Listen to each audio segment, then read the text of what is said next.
यूं ही नहीं मैं बन जाता हूं। कुदरत के कोने कोने से खूबियां खोज लाता हूं। गुणवत्ता की गहराइयों का गोताखोर हूं मैं। यूं ही नहीं मैं रजनीगंधा बन जाता हूं।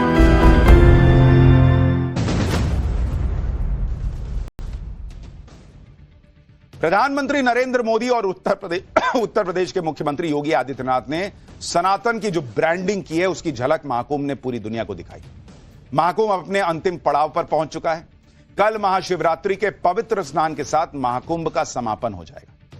लेकिन पिछले 44 दिनों में महाकुंभ ने दुनिया को दिखा दिया कि इस देश में सनातन को लेकर जो आस्था है वो हर सवाल पर भारी साबित हुई। 144 साल बाद बने अद्भुत संयोग का गवाह बनने के लिए करोड़ों श्रद्धालु संगम तट का रुख कर रहे हैं।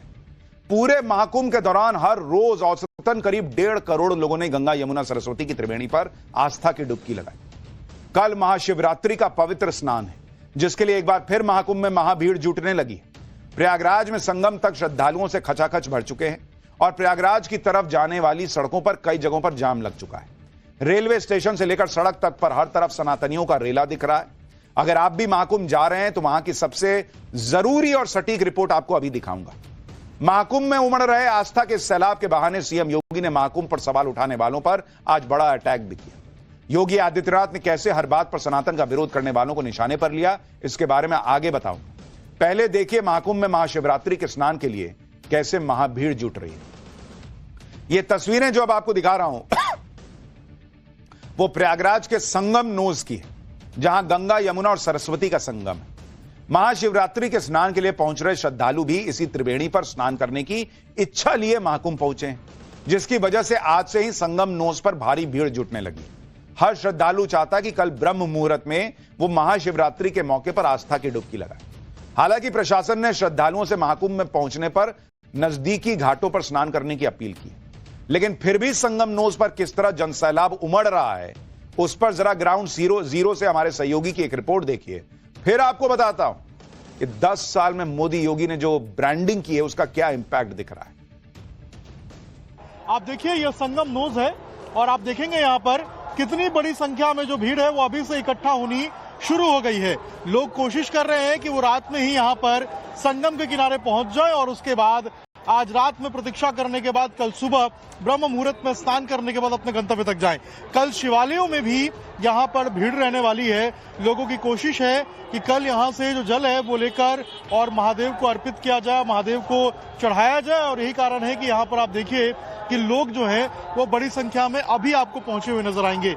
यह आंकड़ा बढ़ेगा और अब तक जो आंकड़ा मिल पाया है उसके मुताबिक संगम के अंदर पिछले 44 दिनों में लगभग 63 करोड़ से अधिक लोगों ने स्नान किया है और अभी कल तक का आंकड़ा आना बाकी है। तो आप समझिए लोगों की भीड़ कितनी है, लोगों में उत्साह कितना है, लोगों में ऊर्जा कितनी है। और ये लोग जो है यही आस्था के साथ आस्था की डुबकी लगाने के लिए यहाँ पर पहुंचे हैं। भाई 2 दिन पहले वीकेंड था, कल महाशिवरात्रि का पवित्र स्नान है। ऐसे में प्रयागराज की तरफ आने वाली ज्यादातर सड़कें फिर जाम होने लगी। सड़कों पर गाड़ियों की लंबी कतारें दिख रही हैं। कुछ जगहों पर तो कई किलोमीटर लंबा जाम लगा है। लेकिन आस्था ऐसी कि जाम की खबरों के बाद भी बड़ी संख्या में लोग महाकुंभ आ रहे हैं। लोगों को लग रहा है भाई लास्ट डे एक बार चला जाए, संगम में डुबकी लगा ली जाए। संगम के एंट्री पॉइंट पर दोपहर के वक्त ट्रैफिक का क्या हाल था उस पर भी एक रिपोर्ट देखिए, फिर आपको रेलवे स्टेशन की तस्वीर दिखाता हूं। भीड़ रुकने का नाम नहीं ले रही है। आज भी बड़ी संख्या में लोग पहुंच रहे हैं और यही कारण है कि देखिए कितनी बड़ी संख्या में जो गाड़ियां हैं वो भी आपको नजर आएंगी और ट्रैफिक जाम जैसे हालात जो है वो बनते हुए आपको नजर आएंगे। ये चुंगी चौराहा है, ये संगम का एंट्री पॉइंट है। मेला क्षेत्र जाने के लिए यही एक रास्ता है जहां से आप अंदर जा सकते हैं जो लोग सिविल लाइंस या फिर प्रयागराज शहर की तरफ से आ रहे हैं। लेकिन देखिए यहाँ पर किस तरीके से भी जाम जैसे हालात लगे हुए आपको नजर आएंगे। चाहे ऑटो रिक्शा की बात की जाए, प्राइवेट व्हीकल्स की बात की जाए, सभी गाड़ियां आपको यहाँ पर फंसी हुई नजर आएंगी। सवाल यह है कि जब इतनी बड़ी संख्या में गाड़ियां आ रही है, प्रशासन ने पार्किंग की व्यवस्था भी की है, लेकिन लोग चाहते हैं कि वो संगम घाट तक अपनी गाड़ी से ही पहुंचे, जो कि यहाँ पर संभव नहीं है क्योंकि क्षेत्र में इतनी सारी गाड़ियों का प्रवेश और पार्किंग यहाँ पर करना पॉसिबल नहीं हो पाएगा। प्रशासन ने कहा भी है कि जहां आपको पार्किंग की व्यवस्था दी जा रही है वहां आप गाड़ियों को पार्क कीजिए, लेकिन देखिए लोग बड़ी संख्या में गाड़ी लेकर पहुंच रहे हैं और यही कारण है कि यहाँ पर जो जाम जैसे हालात है वो देखने को मिल रहे हैं। सड़कों पर ही नहीं, रेलवे स्टेशन पर भी महाकुंभ आने वाले लोगों का हुजूम उमड़ा हुआ है। बिहार के कटिहार रेलवे स्टेशन की तस्वीर देखिए। जैसे ही प्रयागराज जाने वाली ट्रेन पहुंची, ट्रेन के दरवाजों पर लोगों की भीड़ जुटने लगी। लोग ट्रेन में घुसने के लिए धक्का मुक्की करने लगे और जिनको दरवाजे से चढ़ने में कामयाबी नहीं मिली, वो खिड़कियों से ट्रेन में घुसने लगे। महाकुंभ में महाशिवरात्रि पर महाभीड़ जुटने की उम्मीद है, लेकिन सीएम योगी कोई गड़बड़ी होने देने के मूड में नहीं और इसलिए पूरे महाकुंभ मेला क्षेत्र में जबरदस्त क्राउड मैनेजमेंट दिख रहा है। इसका असर यह हो रहा है कि संगम के कई घाटों पर हालात सामान्य दिख रहे हैं। पुलिस प्रशासन ने इस तरह मैनेजमेंट किया है कि किसी एक घाट पर भीड़ जमा ना हो, बल्कि अलग अलग घाटों पर भीड़ को डिस्ट्रीब्यूट कर दिया जाए, जिसका असर संगम के घाटों पर दिखाई दे रहा है। अब जरा घाट पर क्या तैयारी है कल की, उसकी एक रिपोर्ट देखिए। फिर महाशिवरात्रि के लिए सीएम योगी ने क्या महा तैयारियां की हैं, वो दिखाता हूं। तस्वीरों के जरिए हम आपको दिखाने की कोशिश करेंगे। ये संगम का क्षेत्र है जहां पर तमाम श्रद्धालु जो है स्नान करते हुए नजर आ रहे होंगे। इसके साथ ही ये सेक्टर नंबर 19 और 20 का क्षेत्र है जहां पर ये घाट बनाया गया है। मेला प्रशासन ने पुख्ता तैयारी कर रखी है क्योंकि कल महाशिवरात्रि के आखिरी स्नान पर श्रद्धालुओं की भारी भीड़ जो है वो उमड़ सकती है। ऐसे में तमाम जगहों पर लगाए गए पब्लिक एड्रेस सिस्टम के जरिए सभी को अनाउंसमेंट करके श्रद्धालुओं को बताया जा रहा है कि तमाम जगहों पर घाट बनाए गए हैं, वो वहीं पर ही स्नान करें। और यही कारण है कि तमाम घाटों पर भीड़ जो है वो काफी अधिक नहीं दिखाई दे रही है। भीड़ को जो है तमाम घाटों पर डिवाइड कर दिया गया है। इसके साथ ही जो संगम का क्षेत्र है वहां पर भीड़ को ना बढ़ने दिया जाए, इसके लिए तमाम फोर्सेस वहां पर नियुक्त किए गए हैं। महाशिवरात्रि पर संगम तट पर आस्था की डुबकी लगाने के लिए भारी भीड़ जुटने का अनुमान है, जिसका अंदाजा सीएम योगी को भी है। इसलिए महाशिवरात्रि पर महाकुंभ में क्राउड कंट्रोल के लिए तैयारियां की गई। जैसे भीड़ को देखते हुए प्रयागराज में महाशिवरात्रि पर शोभा यात्रा नहीं निकालने का फैसला हुआ, जबकि महाशिवरात्रि पर हर साल शहर में 16 किलोमीटर की शोभा यात्रा निकाली जाती है। लेकिन प्रशासन के समझाने पर मंदिर कमेटियां शोभा यात्रा नहीं निकालने पर तैयार हो। सोचिए, महाकुंभ की वजह से अगर किसी और यात्रा को इस तरह रोक दिया गया होता तो महाकुंभ पर सवाल उठ रहा होता। इकोसिस्टम अब तक छाती पीट लेता कि बाप रे बाप, दूसरे धर्म के लोग अपनी यात्रा भी नहीं निकालें क्या। लेकिन आप देखिए कि सनातन कितना, मतलब आपको क्या कितना बड़ा दिल करना सिखाता है। जिस दिन भगदड़ मची थी उस दिन आपको याद होगा अखाड़ों ने अपना स्नान छोड़ दिया था कि नहीं, पहले भीड़ को मैनेज करने दीजिए, आम लोगों को स्नान करने दीजिए। और अब शोभा यात्रा जो है उसको बोला गया कि सर टाल दीजिए, गड़बड़ हो जाएगी, इतनी भीड़ है, तो टाल दिया लोगों ने। भीड़ से बचने के लिए आज शाम 6 बजे से पूरे प्रयागराज को नो व्हीकल जोन घोषित कर दिया गया है। हालांकि जरूरी सामान ले जाने वाली गाड़ियों को छूट दी जाएगी। श्रद्धालुओं से प्रयागराज में उनके एंट्री पॉइंट के नजदीक बने घाटों में स्नान करने की अपील की जा रही है। इसके साथ ही श्रद्धालुओं से स्नान करने के तुरंत बाद घाट से लौटने की भी अपील की गई है, ताकि घाट पर ज्यादा भीड़ न बढ़ पाए। प्रयागराज के एंट्री पॉइंट पर बाहर से आने वाली गाड़ियों को रोक दिया जाएगा। शहर के एंट्री पॉइंट से श्रद्धालुओं के लिए 750 शटल बसेस का इंतजाम किया गया है, ताकि उन्हें ज्यादा चलना न पड़े पैदल। ये सभी शटल बसेस श्रद्धालुओं को संगम के मेला क्षेत्र तक पहुंचाने के लिए लगाई गई है। अगर श्रद्धालुओं की भीड़ ज्यादा बढ़ी तो शटल बसेस के अलावा रोडवेज की 1200 रिजर्व बसेस भी रखी गई है। तो एक चीज आप भी ध्यान रखिए, जहां मौका मिल रहा है वहीं स्नान कर लीजिए। सिर्फ संगम नोज पे करेंगे ये ठान के मत बैठिए, सब जगह पुण्य मिलेगा बॉस। और स्नान करके तुरंत चले जाइए ताकि दूसरे लोगों को भी मौका मिले और वहां पर जाम ना पड़े। महाशिवरात्रि के इंतजामों को देखने के लिए खुद सीएम योगी शनिवार और रविवार को प्रयागराज का दौरा कर चुके हैं। लखनऊ से लगातार महाकुंभ में इंतजामों की मॉनिटरिंग हो रही है। सुनिए महाकुंभ में किए गए इंतजामों पर सीएम योगी ने क्या कहा, फिर बताता हूं महाकुंभ पर अखिलेश यादव ने क्या कहकर नया विवाद छेड़ दिया। अगर वहां पे अवस्थापना सुविधाएं इतनी बेहतर नहीं होती तो देश और दुनिया से 64 करोड़ श्रद्धालु क्या प्रयागराज में आ पाते। और जो भी गया, जिसने भी डुबकी लगाई, वह तारीफ करके जरूर गया, खुश होकर के गया, आशीर्वाद देकर के गया, उत्तर प्रदेश के बारे में अच्छी धारणा लेकर के गया। उत्तर प्रदेश के परसेप्शन को सुधारने, भारत के बारे में प्रधानमंत्री जी के विजन को एक भारत श्रेष्ठ भारत में बदलने का सबसे उत्तम माध्यम बना है महाकुंभ। मुख्यमंत्री योगी आदित्यनाथ महाकुंभ में श्रद्धालुओं के लिए बेहतरीन व्यवस्थाएं किए जाने का हवाई दावा नहीं कर रहे। भाई, पिछले 1.5 महीने में देश और दुनिया से 64 करोड़ श्रद्धालु आस्था की डुबकी लगाने प्रयागराज पहुंच चुके हैं और महाशिवरात्रि पर यह आंकड़ा 66 करोड़ के पार पहुंचने का अनुमान। देखिए हर गुजरते दिन के साथ महाकुंभ ने कैसे नए रिकॉर्ड बनाए।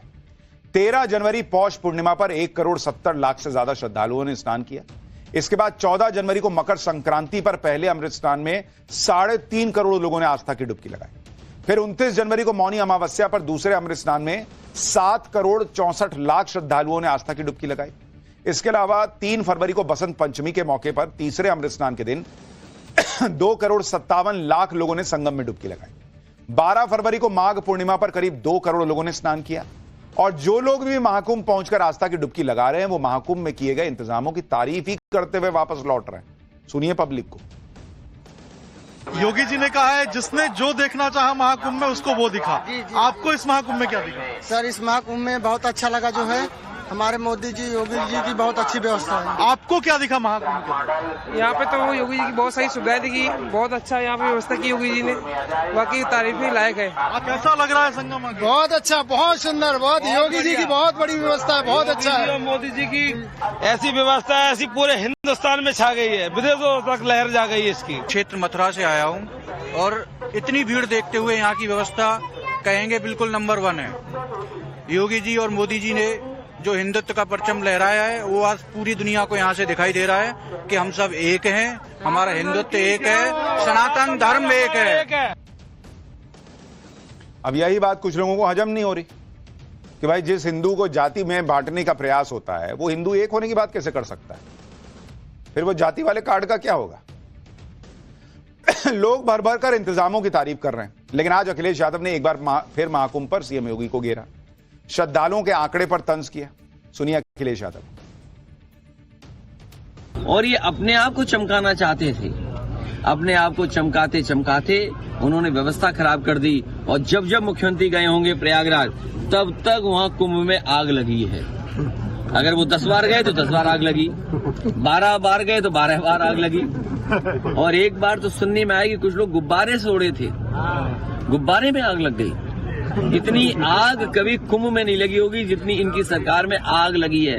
लगता है न कुंभ में ही आग लगा दी। अब कह रहे हैं कि 64 करोड़ लोगों ने स्नान कर लिया है। अब सरकार को ऐसे आंकड़े नहीं छिपाने चाहिए। हमारे जो लोग सूचनाएं दे रहे हैं लगभग 75 करोड़ स्नान कर चुके हैं वहां पर। और 1 महीना कुंभ चलना चाहिए क्योंकि इससे सनातन धर्म, हिंदू धर्म के लोग सब लोग स्नान कर पाएंगे। कुंभ में कितनी बार आग लगी इसका आंकड़ा तो अखिलेश यादव गलत बता ही रहे, लेकिन अंदर अंदर आग कहीं और भी लगी हुई है, जब बोलते हैं तब पता चल जाता है। खैर, महाकुंभ में देश दुनिया की कई दिग्गज हस्तियां आस्था की डुबकी लगा चुकी। बीजेपी की पूर्व नेता नुपुर शर्मा ने भी महाकुंभ पहुंचकर त्रिवेणी संगम में स्नान किया। उन्होंने कड़ी सुरक्षा के बीच आस्था की डुबकी लगाई और पवित्र जल में खड़े होकर सूर्य देव को अर्घ्य भी दिया। नुपुर शर्मा जब संगम में स्नान कर रही थी तब उनकी चारों तरफ सुरक्षा कर्मी खड़े नजर आए।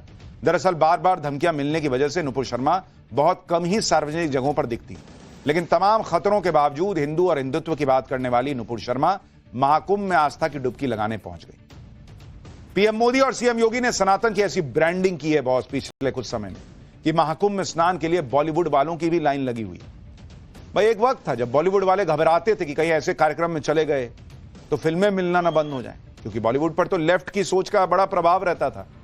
लेकिन अब ऐसा नहीं है, लोग दिखा रहे हैं कि हम जा रहे हैं।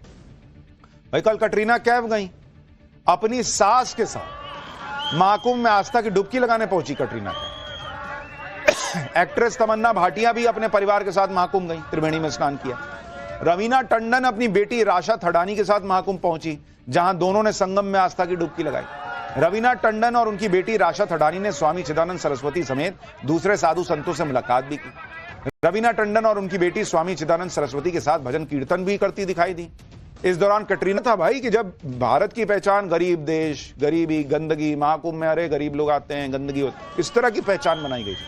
आप इसी महाकुंभ को देखिए ना, दुनिया भर से लोग आए और ब्रांडिंग क्या है, बॉस ऐसा आयोजन हो रहा है जो पृथ्वी पर कहीं नहीं हुआ। विदेशी व्लॉगर वगैरह आके वीडियो बना रहे हैं कि पृथ्वी पर ऐसा कार्यक्रम कभी नहीं हुआ जैसा कि उत्तर प्रदेश में एक जगह पे हो रहा है। यह है सनातन की ताकत, यह है सनातन की ब्रांडिंग जो नरेंद्र मोदी ने करके दिखाई।